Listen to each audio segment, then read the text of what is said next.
ಹರಿ ಓಂ. ಎಲ್ಲರಿಗೂ ಬೆಳಗಿನ ಶುಭೋದಯಗಳು. ಆತ್ಮೀಯರೇ, ನಾವುಗಳು ಈವರೆಗೆ ಬ್ರೀತಿಂಗ್ ಎಕ್ಸಸೈಸ್ಗಳ ಬಗ್ಗೆ,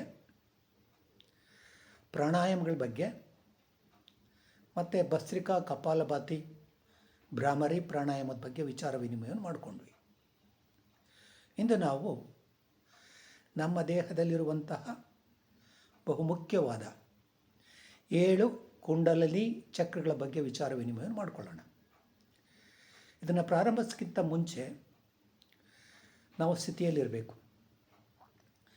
ಬೆಳಗಿನ ಸಮಯದಲ್ಲಿ ಮತ್ತು ಸಾಯಂಕಾಲ ಸಮಯದಲ್ಲಿ ನಾವು ಇದನ್ನು ಅಭ್ಯಾಸ ಮಾಡಲಿಕ್ಕೆ ಪ್ರಯತ್ನ ಪಡಬೇಕು. ಒಂದು ಗ್ಲಾಸ್ ನೀರನ್ನು, ಬಿಸಿ ನೀರನ್ನು ಕುಡಿದು ಒಂದು 5-10 ನಿಮಿಷ ಬಿಟ್ಟು ನಾವು ಈ ಅಭ್ಯಾಸವನ್ನು ಮಾಡಲಿಕ್ಕೆ ಪ್ರಾರಂಭಿಸಬೇಕಾಗ್ತದೆ. ಸಾಯಂಕಾಲ ಸಮಯದಲ್ಲೂ ಕೂಡ ಇದೇ ಕ್ರಿಯೆಯನ್ನು ಮಾಡಬೇಕಾಗ್ತದೆ. ನಾವು ಕೂತಂಥ ಸ್ಥಿತಿ, ನಮ್ಮ ಸೊಂಟ, ಬೆನ್ನು, ಕತ್ತು ನೇರ ಇರಬೇಕು. ಎದೆಯನ್ನು ವಿಶಾಲಗೊಳಿಸಿರಬೇಕು. ನಮ್ಮ ಉಸಿರಾಟ ಕ್ರಿಯೆ ಸರಾಗ ಇರಬೇಕು. ನಮ್ಮ ಮನಸ್ಸಿನಲ್ಲಿ ಯಾವುದೇ ಆಲೋಚನೆ, ಒತ್ತಡ ಸೆಳೆತ ಇರಬಾರ್ದು. ನಮ್ಮ ಮುಖದಲ್ಲಿ ಮಂದಹಾಸ ಇರಬೇಕು. ತುಟಿಗಳ ಮೇಲೆ ಕಿರುನಗೆ ಇರಬೇಕು. ಆ ಕಿರುನಗೆ ನಮ್ಮ ತುಟಿಗಳ ಮೇಲೆ ಸದಾ ರಾರಾಜಿಸ್ತಾ ಇರಬೇಕು.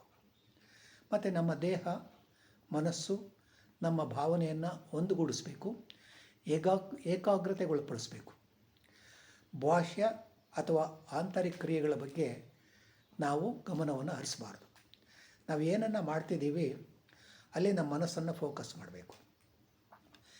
ಈಗ ಚಕ್ರಗಳ ಬಗ್ಗೆ, ಕುಂಡಲಿನಿ ಚಕ್ರಗಳು ನಮ್ಮ ದೇಹದಲ್ಲಿರುವಂತಹ 7 ಪ್ರಮುಖ ಶಕ್ತಿ ಕೇಂದ್ರಗಳಾಗಿವೆ.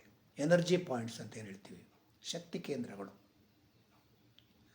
They refers to the body, mind and breathing. ಅಂದರೆ ಇವು ನಮ್ಮ ದೇಹಕ್ಕೆ, ಮನಸ್ಸಿಗೆ ಮತ್ತು ನಮ್ಮ ಉಸಿರಾಟಕ್ಕೆ ಸಂಬಂಧಪಟ್ಟದ್ದಾಗಿವೆ. ಇವುಗಳನ್ನು ನಾವು ಕ್ರಿಯಾಶೀಲಗೊಳಿಸಿದ್ದೇ ಆದರೆ ನಮ್ಮ ದೇಹದಲ್ಲಿರುವಂತಹ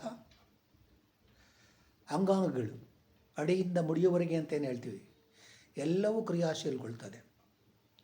ರೋಗ ನಿರೋಧಕ ಶಕ್ತಿ ಹೆಚ್ಚುತ್ತದೆ. ಇವುಗಳನ್ನು ನಾವು ಸರ್ವ ರೋಗ ರುಜಾಪಹಾರಿ ಅಂತ ಹೇಳ್ಕೊಂಡು ಕರಿತೇವೆ. ನಾವು ಕೇಳ್ಪಟ್ಟಿದ್ದೇವೆ, ಸುಮಾರು 72,000 ನರನಾಡಿಗಳು ನಮ್ಮ ದೇಹದಲ್ಲಿ ಇದೆ ಅಂಥೇಳಿ.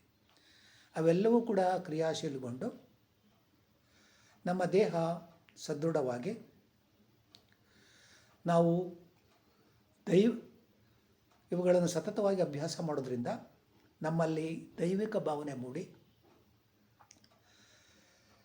ಸ್ವಾಮಿ ವಿವೇಕಾನಂದರ ಥರ ಧ್ಯಾನ ಸ್ಥಿತಿಯನ್ನು ತಲುಪಿ, ಭಗವಾನ್ ಬುದ್ಧರ ಥರ ಸಮಾಧಿ ಸ್ಥಿತಿಯನ್ನು ನಾವು ತಲುಪ್ತೇವೆ. ಹಾಗಾಗಿ ಈ ಕುಂಡಲಿನಿ ಚಕ್ರಗಳನ್ನು ಕ್ರಿಯಾಶೀಲಗೊಳಿಸೋದು ಅತಿ ಮುಖ್ಯ. ಹಾಗಾದರೆ ಕುಂಡಲಿನಿ ಚಕ್ರಗಳು ಯಾವುದು ಅಂದರೆ, ಒಂದು ಮೂಲಾಧಾರ, ಸ್ವಾಧಿಷ್ಠಾನ, ಮಣಿಪೂರಕ, ಅನಾಹತ, ವಿಶುದ್ಧಿ, ಆಜ್ಞ, ಸಹಸ್ರಾರ ಚಕ್ರ ಅಂತ. ಇವುಗಳನ್ನು ನಾವು ಈ ಚಿತ್ರದಲ್ಲಿ ನೋಡ್ಬೋದು.